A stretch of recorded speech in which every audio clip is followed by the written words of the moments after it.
Eu tenho a expectativa até de convencer o Kim até sexta-feira para o Kim votar contra essa reforma da Previdência Até o deputado Agostinho, coitado, vai que é um ser expulso absurdo do partido para votar a reforma. Não, que é um absurdo, porque as pessoas acham que de repente não está relacionado também com o debate do licenciamento a partir do ponto de vista de que se olha.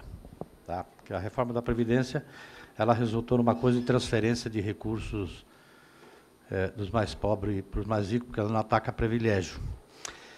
Mas eu primeiro quero cumprimentar, assim, pelo processo que vem coordenando o deputado Kim. Cumprimentar todos os parlamentares, nós estamos indo para a última audiência. Cumprimentar todos os que contribuíram nas audiências públicas, especial também agora dessa mesa, né? É evidente que nas audiências públicas elas não explicitam os problemas que fizeram com que a gente não tenha uma legislação geral e que esse projeto vem lá desde mais de 10 anos, né? Então, ele vai vir para frente, os problemas, as visões diferentes, as diferenças que vêm. E eu, correndo o risco até de repetir algumas coisas que eu já falei, e por isso a gente precisa dar ênfase, até porque algumas coisas foram repetidas,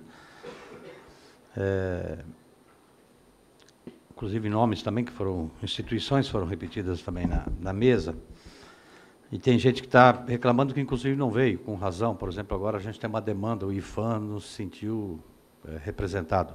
Evidentemente que veio uma pessoa, falou a partir do ponto de vista, mas como, da mesma forma como o Turra não veio falar em nome da instituição, como uma academia, como pesquisador, né, tá? Mas, em cima da pergunta, até porque, acho que a Larissa colocou, citando alguns exemplos, tanto a Clarissa quanto a Cláudia, que foram muito boas as explanações do ponto de vista de colocar coisas concretas daquilo que vem vivenciando, da experiência dos processos de licenciamento. Porque a gente parte do pressuposto, ou tem uma visão que parte do pressuposto, de que quando um determinado empreendimento vai chegar numa determinada região, e aí é senso comum, e tentam se passar, de que aquele empreendimento vai levar o desenvolvimento para aquela região. Porque a gente entende que o desenvolvimento é a partir de onde a gente está sentado, a partir do nosso interesse, do local que a gente está, né? Também tem um outro aspecto que você tem, estou falando, não é para justificar, mas para entender que isso é real e foi colocado aqui. Quando chega um determinado empreendimento para fazer um debate num local, aquela cidade, ou aquela comunidade, ou aquela vila, aparece a oportunidade de poder dialogar com o Estado. O Estado nunca esteve lá presente para levar as políticas públicas, diversas. Então é a oportunidade em que o Estado chegou lá, para poder debater e colocar as suas demandas. Não estou nem discutindo aqui o impacto que tal de determinado empreendimento, dependendo de qual empreendimento e dependendo do local. Isso é eu estou falando que isso aí me parece que já está meio que consensuado, que isso aí precisa ser trabalhado. Porque não dá para dizer, ó, esse pode ser assim, aquele pode ser assado. Não, depende de qual empreendimento e depende do local que vai. Não estou falando isso aí, tá? E aí, então, como o Estado, quando ele chega lá, e ele vai licenciar, e é poder do Estado licenciar aquele empreendimento, não importa qual que é a área, tá? O empreendedor também precisa ter a ideia de que o Estado vai botar um pouco da conta, para poder dar conta daquilo que o Estado não levou e a comunidade quer. Do ponto de vista do empreendedor, é muito simples dizer assim, pô, mas não tem nada a ver com a gente esse negócio, para o empreendimento. Mas o empreendedor quer a autorização do Estado, quer a licença do Estado. Então é responsabilidade do Estado fazer, mas aí o Estado, para fazer aquilo, para que aquele empreendimento gere lucro, para aquele empreendedor, aí o Estado tem que atender às necessidades daquelas políticas públicas, e jogar a conta para o conjunto da sociedade para dar lucro para aquele empreendedor. Tem um outro jeito da gente pensar também o raciocínio. Não tem? Mas comumente não é assim. Não é assim que se pensa. Tá? Então, para poder arcar com aquele licenciamento lá, para poder gerar lucro para aquele empreendimento, o Kim poderia até dizer assim, que é do ponto de vista do liberalismo. Sim, né? Mas precisa gerar riqueza, fazer com que o empreendimento tenha investimento, que aquilo vai gerar economia para o país, vai gerar, né, impostos e assim por diante e tal. Né? Também pode se colocar a partir desse sentido também. Tá? Tem um outro aspecto que às vezes precisa chegar a uma conta de chegada aí, que também foi dito aqui que, às vezes, o empreendedor não pode assumir determinado papel para poder, eu cito o exemplo do hospital lá, porque o empreendedor não vai botar para o hospital. Eu não lembro direito aqui, talvez vocês aí podem até me ajudar, ou alguém do ISA. O programa Waimiri Atruari, ele é implementado pela Eletronorte, é isso? E não é papel da Eletronorte tocar um projeto com índios, né, com povos indígenas. E por aquilo que eu conheço, um dos belos programas que evitou o extermínio de um povo. Evitou acabar com um povo. Né? Mas é a Eletronorte, que produz energia, a vocação dela é produzir energia, tá?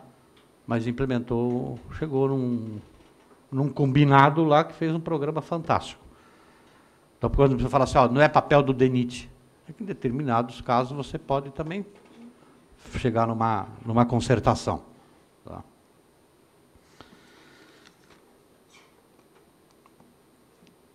Então, esse debate daquilo de que, quando você coloca aí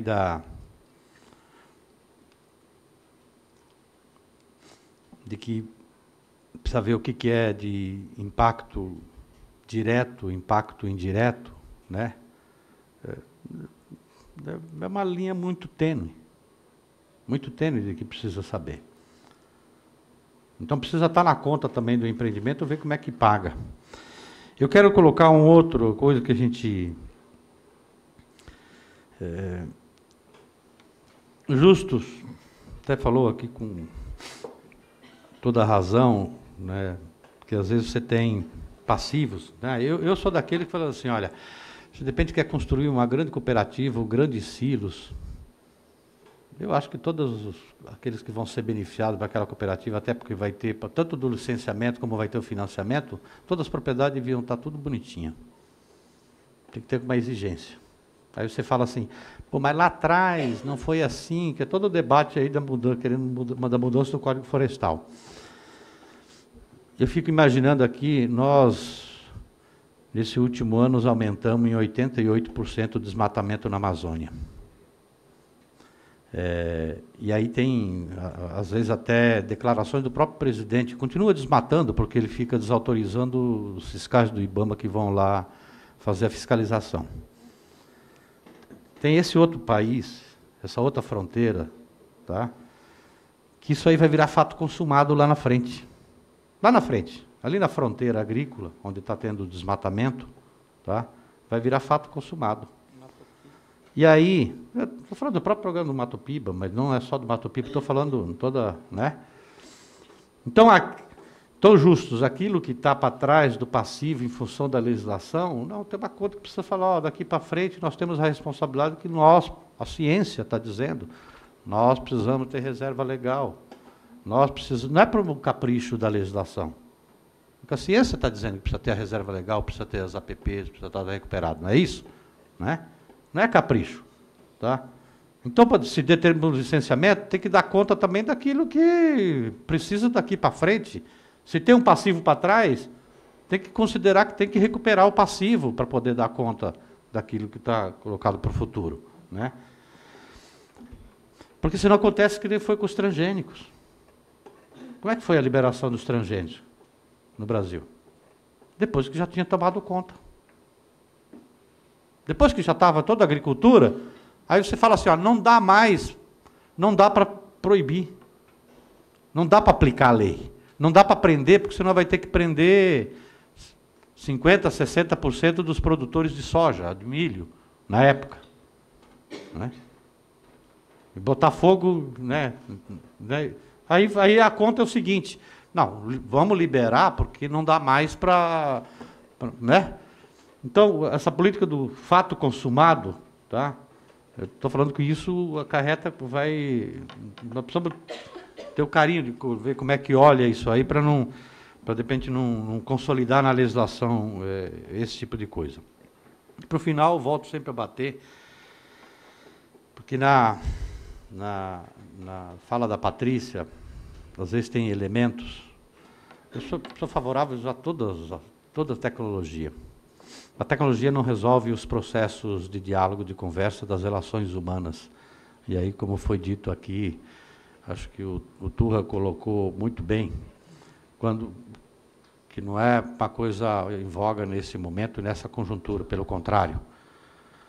Tudo aquilo que nós já colocamos aqui, que o licenciamento precisa ter essas garantias, que é o processo de diálogo. O processo que a comunidade precisa ser ouvida, precisa participar, precisa entender, precisa estar informada, tá? Daquilo que vai ter impacto positivo, negativo, mas vai ter impacto para ela, tá? Então, desde o início. E se você tem isso desde o início, já é 70% do processo de licenciamento está seguro. E aí não há tecnologia que resolva o diálogo, a informação, a capacitação. Não há tecnologia que resolva. A garantia desse processo precisa estar. Tá? E isso, às vezes, resolve boa parte, inclusive, de tudo aquilo que é judicializado, porque boa parte é judicializado, não estou falando aqui daquilo que é interesse de um empreendedor que, de repente, se sentiu, né, prejudicado num determinado processo e o outro vai entrar. Eu estou falando daquilo que é judicializado porque não cuida do meio ambiente, não cuida das pessoas, não cuida da participação social, né? Então, isso, com certeza, você resolve no caminho se você tiver uma boa participação. Tá? E, por final, quero voltar também a dizer que a tecnologia também não resolve a falta de... que a gente não resolve aqui, mas é importante dizer sempre, no debate de licenciamento, se as instituições não estiverem estruturadas, não estiverem capacitadas, não estiverem gente, tá? Não vai resolver. Não há tecnologia que resolva do negócio sair de cima da mesa, entendeu? E ter a análise do técnico ali para poder, entendeu, olhar o papel, tá? E aí, nenhuma, a gente viu aqui, e todos, né, todo mundo sabe, não tem nenhuma instituição desses processos que estão sendo valorizada ou que tem estrutura para fazer isso. Teve sim nos últimos anos, inclusive aumentando. Há de reconhecer que aumentou a estrutura, mas mesmo assim não dá conta e precisa muito mais. Estou falando isso porque é comum o debate de que o setor privado sempre trabalhar, fala assim, quanto menos Estado é melhor, né, para poder desenvolver. Tá? Mas ele quer que o Estado dê conta, pelo menos, para resolver os problemas dele, para ele poder se desenvolver. É isso? Então, fortalecer as instituições que fazem as análises faz bem também para os empreendimentos. Muito obrigado, deputado Tato. Ao final desta reunião, tecerei comentários sobre